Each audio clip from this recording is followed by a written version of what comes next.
বলিদা যায় বলে কুতিলা মুহাম্মদ, মুহাম্মদ হত্যা হয়ে গেছে, মুহাম্মদ আর দুনিয়ায় জীবিত নাই। এই কথা যখন হানজালার কানে ভেসে আসছে, হানজালা ওই নাপাকি দূর করার জন্য, ফরজ গোসল করার জন্য যখন মশক পানি নিয়ে হাতে নেছে, এই অবস্থায় শুনে কুতিলা মুহাম্মদ, মুহাম্মদ আর দুনিয়াতে নাই, মুহাম্মদ হত্যা হয়ে গেছে। পানি ওই জায়গা ফালাই দিয়া স্ত্রীর কাছে এসে বলতেছে, স্ত্রী ঢাল আর তরবারি দাও, তাড়াতাড়ি রাসূল দুনিয়াতে নাই, কার জন্য বেঁচে থাকবো? স্ত্রী বলতেছে, স্বামী তুমি আমার, তুমি তো নাপাক, এই অবস্থায় তুমি যুদ্ধে যাও না, তুমি নাপাকিটা দূর কইরা দাও, একটু গোসল কইরা দাও। তার কোন সময় গোসল করব? নবীর দুশমন তো মাঠ থেকে চলে যাবে, কথা বলেন ঠিক কিনা? স্ত্রী তাড়াতাড়ি ঢাল আর তরবারি দাও, আমি রাসূলের সাথে যুদ্ধে যাব, আমি যুদ্ধ কইরা যারা নবীকে হত্যা করছে তার প্রতিশোধ আমি নেব। হানজালা ঢাল আর তরবারি নিয়ে যুদ্ধের ময়দানে অংশগ্রহণ করছেন। দ্বিতীয় পর্বে মুসলমানরা বিজয় হয়ে গেছে। আল্লাহু আকবার, রাসূল ঘোষণা দিয়ে দিয়েছে যারা শাহাদাত বরণ করছে তাদেরকে বিনা গোসলে, বিনা কাফনে ওই অবস্থায় তাদেরকে দাফন কাফন করো, কারণ এই কিয়ামতের ময়দানে কাফন আল্লাহ তাআলার সাথে কথা বলবে, বলেন না সুবহানাল্লাহ। এই জমিন সাক্ষী দিবে, ইয়াউমা ইদিন তুহাদ্দিসু আখবারাহা, এই জমিন ওই দিন সাক্ষীর জমিন হয়ে যাবে, এই প্রত্যেকটি রক্তের ফোঁটা ওই দিন সাক্ষী দেবে। খবরদার আমার সাহাবীরা যারা শাহাদাত বরণ করছে প্রত্যেককে বিনা গোসলে এইভাবে জানাজার ব্যবস্থা করো, কবরের ব্যবস্থা কইরা দাও, কবরের কাজ চলতেছে।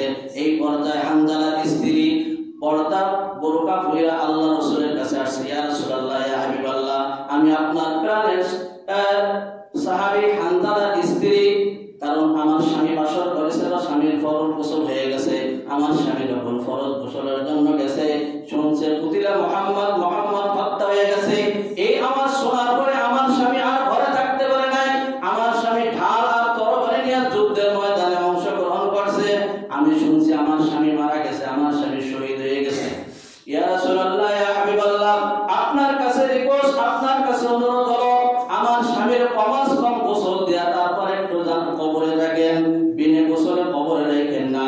এই কথা যখন রাসূলের কাছে বলছে, রাসূল বলতেছে, আমার সাহাবীরা হানজালার লাশ তালাশ করো, শহীদদের ভিতর হানজালার লাশ পাওয়া যাইতেছে না, আহতের ভিতর যারা আহত হয়েছে, যারা ক্ষত হয়েছে, তারা বিভিন্ন জায়গা আঘাতপ্রাপ্ত হয়েছে, এদের ভিতর হানজালারে পাওয়া যাইতেছে না, যারা সুস্থ সবল আছে তাদের ভিতর হানজালা পাওয়া যাইতেছে না।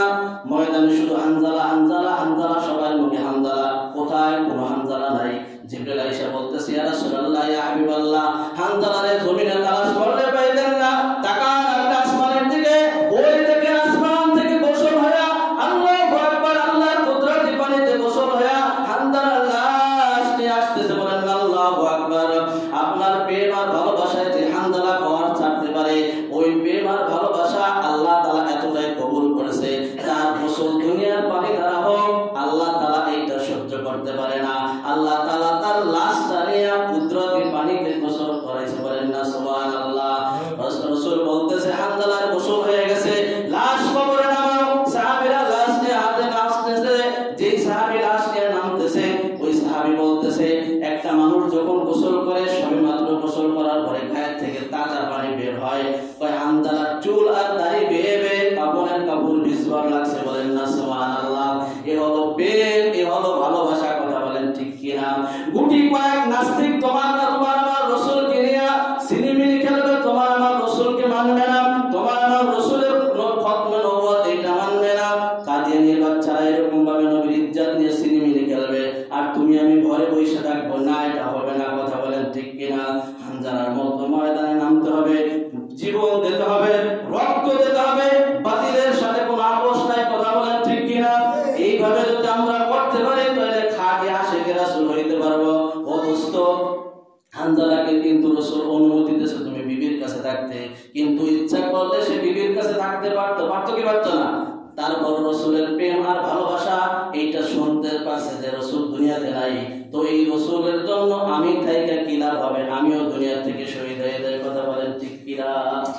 ও দোস্ত, মৃত্যুর আগ পর্যন্ত তোমাকে আমাকে আল্লাহ রাসূলকে ভালোবাসতে হবে, কথা বলেন ঠিক কিনা? আল্লাহ রাসূলকে যখন ভালোবাসবো কামেল মুসলমান হয়ে যাবো, আর এই রাসূল তোমাকে আমাকে ধুইয়া কোনোদিন জান্নাত যাইবে না, সকলকে নিয়েই জান্নাত যাবে, কথা বলেন ঠিক কিনা? আল্লাহ তাআলা আমাদের সকলকে আমল